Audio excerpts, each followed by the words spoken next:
Because of all clothes we throw that away. And then I selected one case of suitcase, good clothes only. So he was surprised. That's the way it happened.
Of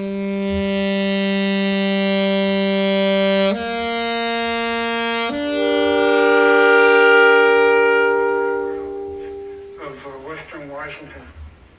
Little did I know that I would replace the pigs and the cows and that type of stuff, because they restructured the fairgrounds and the parking lots into these temporary hovels. They had a hell of a lot of nerve calling it Camp Harmony. But anyway, it was a real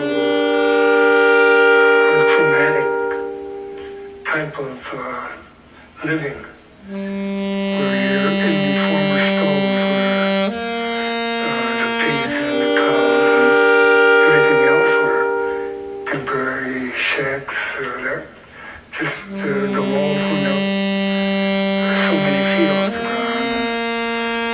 Families of 6 and 7 were crowded into one little spot. I think in the past, though, I forgot a lot of Camp Harmony. I hate to use the word harmony, but it was just not a very good experience. I mean, what were you thinking? I mean, you were a high school graduate, and so you had learned a lot in your civics courses and history courses about the United States Constitution and all those things. What was going through your mind as this was happening to you, a United States citizen? Well, in retrospect, I can say a lot about that, but I just felt that all this liberty and crap was all crap. You know, you read so much about democracy and all this, and it was a real eye-opener to see what could happen to citizens and what the citizenship means. It just bothered the heck out of me to think that I tried to be a good citizen and man, they're tossing me into joints like this. I didn't like it. I can't imagine anybody liking it or having positive images of being locked up.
That was a great performance. Thank you. Yeah. Woo. Thank you. Thanks everyone for coming out. Yeah. And I'm sorry, thank you to ESS first and foremost for having me. The Option series is pretty, as a West Coast person, it's pretty, I would say, legendary thing. So it's a huge honor to be here and be in Chicago with everyone. Yeah. Oh, thanks. Yeah, it's an honor to have you here because we don't get many people from the West Coast. So. I get it. It's cold here. Not right now. Yeah, and right now it's beautiful, but. Yeah. Wow. So yeah, that was a really wonderful performance, Patrick. And something that came to mind during it, and also listening to a lot of your music or playing with you, is that I feel like you have a lot of patience. Do you feel like that's taken time to develop, or does that feel like a word that's pertinent to your practice? Yeah. Yeah, totally. I think it's a thing that kind of came about as I have gotten older. I think when I was younger and I had more energy, I wanted to play more notes and louder, and I haven't got the stamina maybe, but also a lot of I've been getting more into like the Japanese free improvised players and just the background, and I think like silence or like being patient and listening is like a huge part of the culture, and I kind of am in this kind of weird spot where I'm a fourth generation Japanese American on my father's side, but my mother comes from Japan, from Omuta, and so growing up and being here was very like, I guess, focused on that side of my family, and I think as I grow older, I'm connecting more to my mother's side and kind of embracing that and how that can play into my music and what I have to say, I guess. Yeah, that's beautiful. Is it like particular musicians or artists, or just more like culturally? I think both as a whole. I mean, even like the PSF label stuff. There's so much that's so abrasive and in your face, and also there's stuff that's very patient and like, not as intense, or I guess intense in a different way. I think silence and playing with other people too. For me, it's fun to support the group in not necessarily like a playing way, but also like a supporting in a different way. Mm-hmm. Yeah. Oh, totally. And solo practice seems to be like a big part of your musician and creative output. Would you say that's true? Yes. And yeah, like for the first album I actually heard of yours was Hidemi, which came out in 2021, I think. And that's a really amazing album. And I feel like, can you talk more about that and your process as a solo artist? Yeah, I think the solo stuff for me. So I have had I had like a full-time job for a long time, up until like 3 years ago. And for me, I think the volume of like the solo practice was my way of like touring, right? I would put like a tape out on like a label in Ireland, or one in Chicago, or one in New York, and maybe I'll get like 5 new listeners or 10 new listeners here, and my way of kind of like going around the world.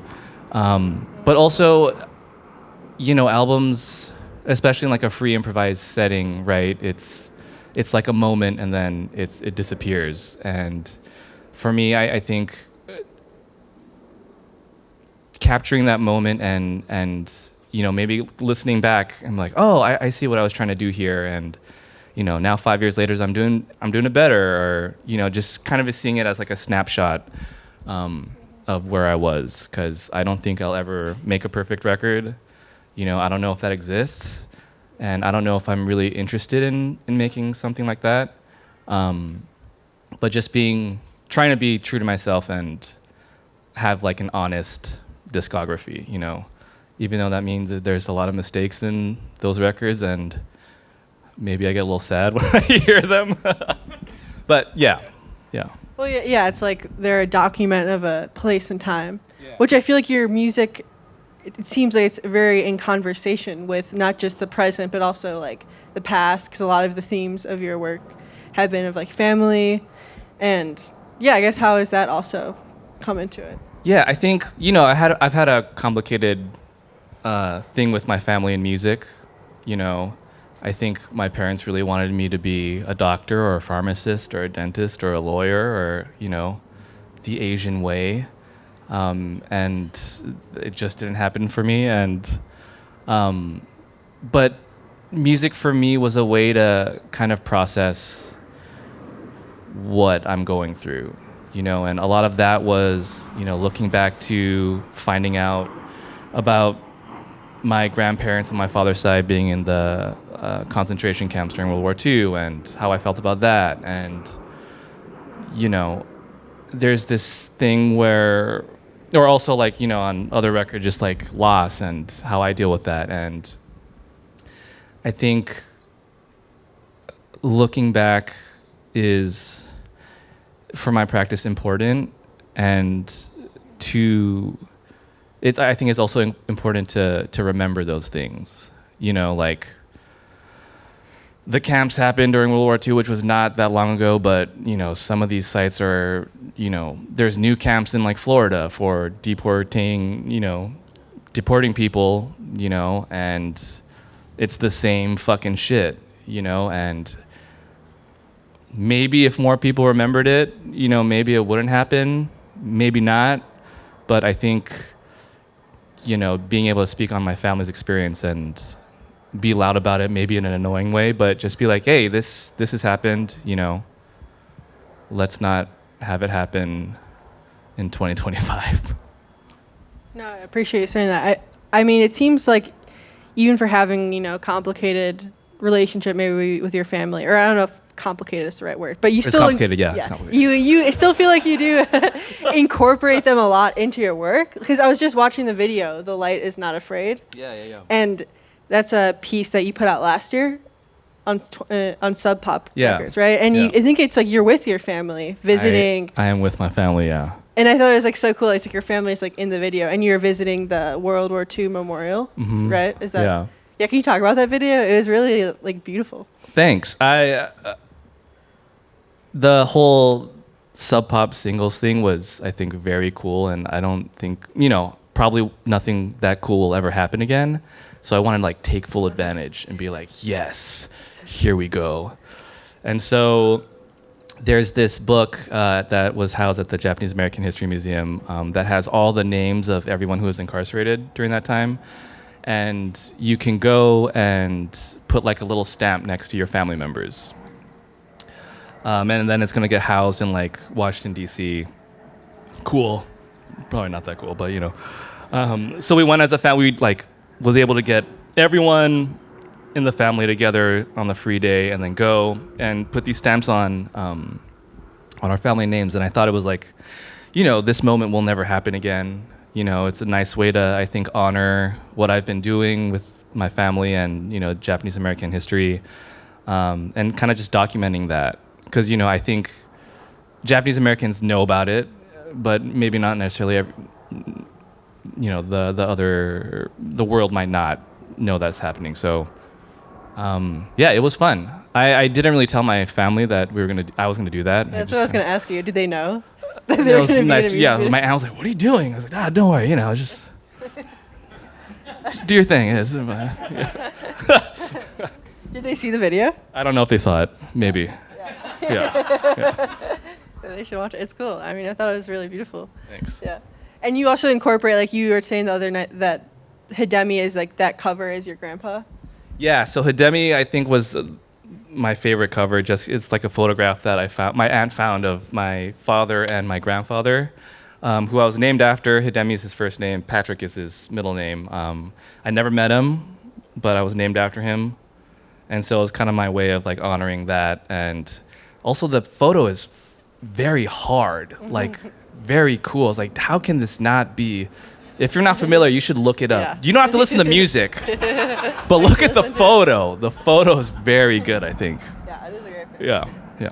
Yeah, are you you think use any more family imagery for your coming up projects? I think I think no. I think I've gone through and kind of explored a lot of this familial stuff for several years now, and I think in my solo practice right now, I create in waves, and I'm definitely at a low point for a long time.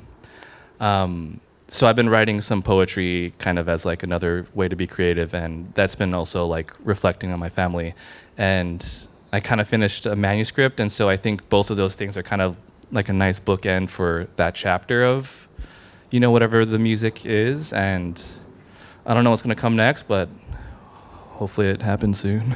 Oh, that's cool to hear. Okay, because you have a new solo album coming out in September. You're telling me. Yeah. Is it kind of like wrapping that up? Or Yeah, is it there kind new- of, a little bit. Yeah. A little bit. It's a little bit more macro than the micro of my looking at my family. But it kind of deals with, just the racist shit that's been happening. And also my cousin or family member, I guess I said it already, my cousin OD'd.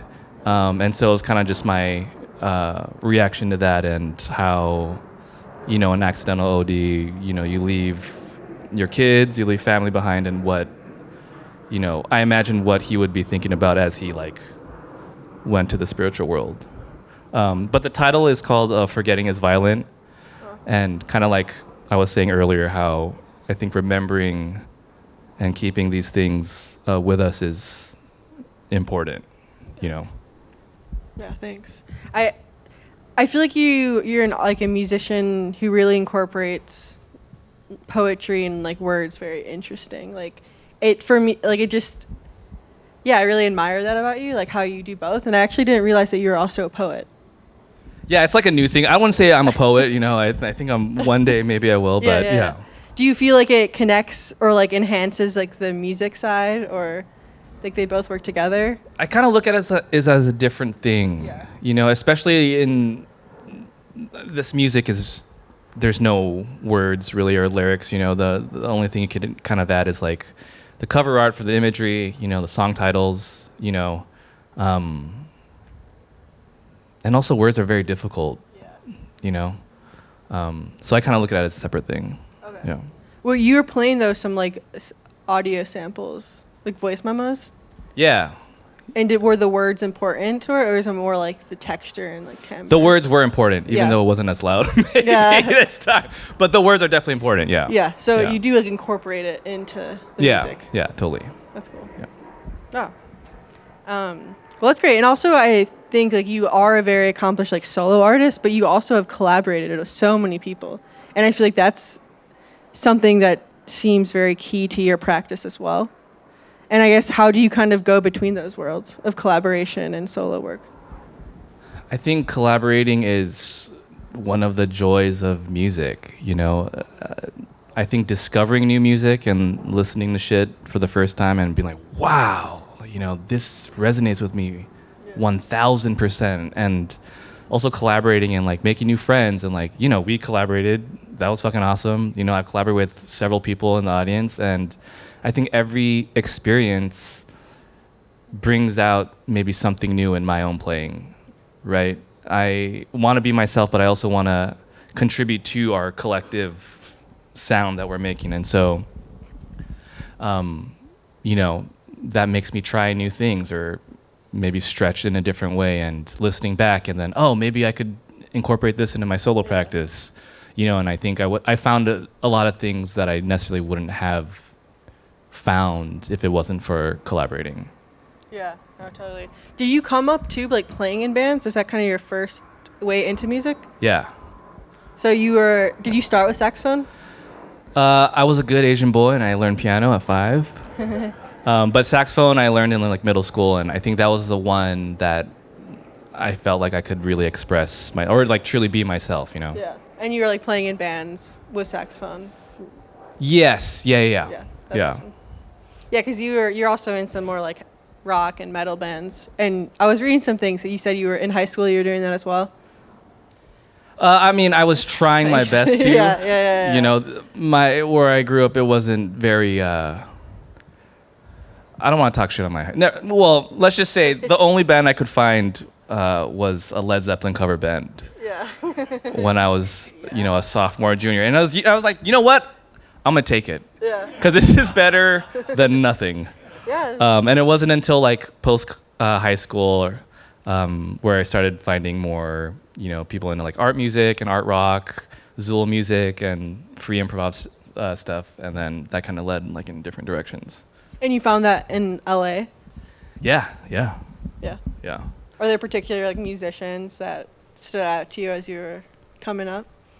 Yeah, there was this venue called The Smell in LA, also Perispace, which are these great all-age venues that are still up and running. I don't know how The Smell is fucking still existing. It's crazy. But, being able to go to shit and experience, like, maybe I don't know who's playing and going, and like, Little Women play it, or like, all these art rock weird shits, and being like, wow, what is this? And then finding out and listening to that at home, and like, I don't know, I think it's, I really appreciated like everyone that tours, and, maybe at the time, touring is hard as we get older, I'm sure people in the audience knows, I'm sure, can be brutal, but, just, I don't know if some of these people know like, oh, you really impacted, 17-year-old me or 18-year-old me, or, and really changed the trajectory of my life. And hats off to everyone that's touring and making music and putting that shit out, even though it can seem grim and no one gives a shit. But, if you reach one person and like change their life, fuck, man. Yeah. And I'm sure you definitely have. I don't know, maybe. Yeah, I think so. Yeah, and I appreciate you. You said you're coming back to Chicago next month. You're touring with like a metal band, and it's great to see like you do so much variety, which I also find really exciting. I think I'm lucky, for sure. I feel like I'm very lucky in every sense. Yeah. Yeah, and I think you have like, I don't know if it's like advice, but because sometimes I feel that people find themselves like they kind of have to stay in one lane, like artistically. And I guess, do you have any like advice to people if they want to kind of branch out of that? Just do it, I guess, Yeah. But I don't know, also like staying in your lane and becoming a master at what you do is also very fucking cool. Sure. Yeah. Like having this single thing that you're working on and just over decades and just becoming the master of it, pretty sick. Yeah. Kind of stupid that I'm doing like all these different genres and not being you know what I mean? But it's also fun for me. Like I love rock music. I love metal music. I love like free improvised stuff. I love melodies. I love all this other shit. And, hopefully at the end of, the solo practice journey, like all of that can live and coexist with each other. Yeah. I didn't really answer the question. No, but. that's okay. I think though too, because it feels very genuine coming from you, and I think that's a lot what speaks to people is the genuineness. So I think that's probably what you're getting across throughout all the things. Yeah. Wow, we have a great audience today. Does anyone have any questions? Thank you guys for coming. Thanks please. for coming Thank on. You. Yeah, yes. Totally. Yeah, I'm so excited that I finally got to see you. I know, didn't you come like a year or two ago to Constellation? And I messed No, I've never played Constellation, but I'm gonna play in November or something, and everyone should definitely go. Yeah, be there. Please come. Sorry, but But I was gonna say I was blown away. There's so many different textures within, your set with. I love the duet with the birds, but also you're duetting with yourself. And you're singing. You're also using your pedals and stuff. And I am a mover, and I work a lot with musicians, so I found myself like I can't sit still. I'm feeling all these different things, and I'm like wondering if you ever have worked with movers, I have worked with. dancers. Yeah, I have worked with dancers, and it's very cool. Dancers are also very, very fit. And just watching them, just even improvising with them and seeing what shapes that they create, and how that also makes like a cool, okay, how am I gonna react to this? But I could never be a dancer. I can barely walk. Well, you were walking around the whole. Oh, that's true. Yeah. I'm pretty good at walking. You're right. Yeah, you're great Just walker, limited yeah. amount of steps. Limited amount of steps. You're moving more than a lot of musicians. So, yeah, appreciate that. Yes. Yeah. First, I have to say thank you for like such a lovely, like, beautiful set. I was just wondering, what's your favorite solo saxophone? Favorite solo saxophone record. Ever? It could just be anyone that you like certainly appreciate or speak. That's all it really is. Solo saxophone record. I mean, there's a couple solo saxophone people here that are. I think Garrett and Dave's records, their solo records, are quite inspirational and unique in them. You can give them like an actual applause. You don't have to say, yeah. Let's give it up. Yeah, you know.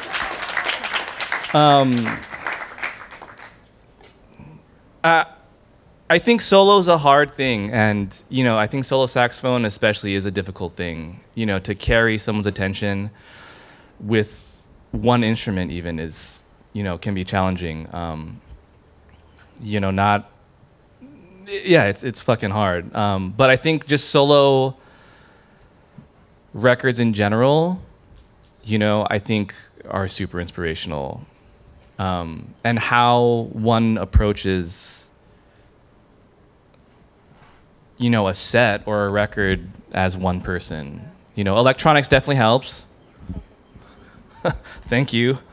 You know, but yeah, it's difficult. I mean, I thought the last Peter Brosman solo album was very beautiful in the fact that it was so different for him, but also so him. You know, Darius Jones' solo album is quite special, I think. Travis LaPlante, killer. You know, I'm forgetting a lot of like Japanese free improvised, you know, players. Yeah, I mean, Big question. that is a big question. I should have studied beforehand. Yeah. Those are great answers. Yeah. though. Thank you. All right, Eli. Speaking of solo saxophone, is there a point in the set where you were singing through the saxophone? Can Yes. you say more about that? Yeah. I think I am interested in how I can kind of push, or not how I can push, but like create or get different sounds out of it, you know. I think when I was younger, I was like, I gotta be the most technically fucking dude. And then I very quickly realized, not gonna happen. Very hard. And so like, you know, just finding different textures, I think is like fun, you know. So like singing through it with the neck on. I also sing through it without the neck on, you know, and And are you, like, how do you do that? Like, are you... that's a secret, Eli. No, okay. I'm just closing all the holes and I'm just singing, pretty much. Yeah. Kind of basic, yeah. Yeah, you have a great voice. Thanks. Yeah.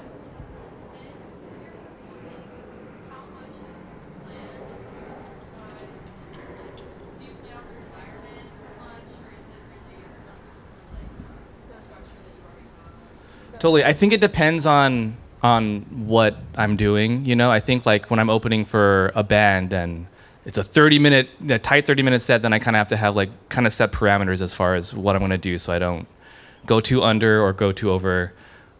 This one was like maybe like 80% improvised. You know, like the last piece was something that I've done before, but just figuring out. I don't know, improvising is very cool, you know, just sometimes it works, sometimes it doesn't. I think it kind of worked today. Okay.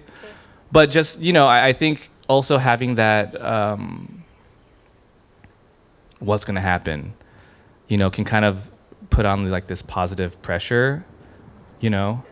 Like I definitely bumped my mic with the stupid bell early on, like literally 20 seconds in, and it just had a in the loop, and I was like, God, no, already. That's not part of it.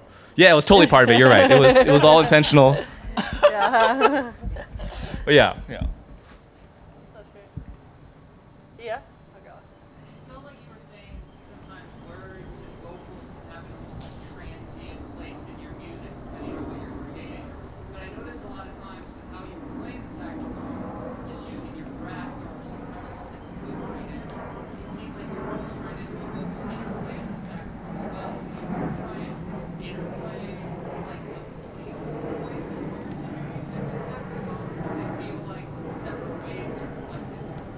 I'm kind of trying to start singing in the sets. But words and singing is very hard and nerve-wracking, you know. But I think that's like a new thing for sure. I think a lot of it was like, okay, how do I play into the saxophone, or how does it strengthen the saxophone, you know, in what I'm trying to say. But, you know, a lot of people have said, like, you know, the human voice is the most beautiful, special thing, you know, especially because we all have different ones.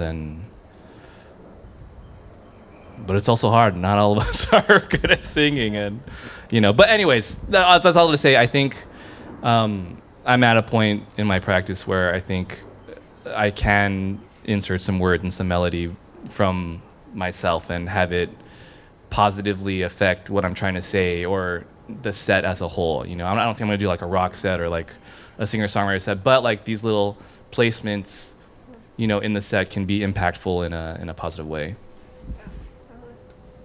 Cool. Yeah, well, this has been a great session. Thanks for all the questions, everyone. Really appreciate it. Thank you for being here. Yeah, truly. It's been great to have you here. And thank for you, real. Lily. Yeah, thank you. Yeah. Aw. Yeah, thank you. Cool. Well, yeah, Patrick just released a new album a few days ago and has another one coming out in September, as well as probably various other projects soon. So stay tuned for those. There might still be some records up there. But yeah, thanks for coming out. We'll be here next Sunday with Joe Westerland on drums. So that'll be great as well. Thanks for being here. Thank you.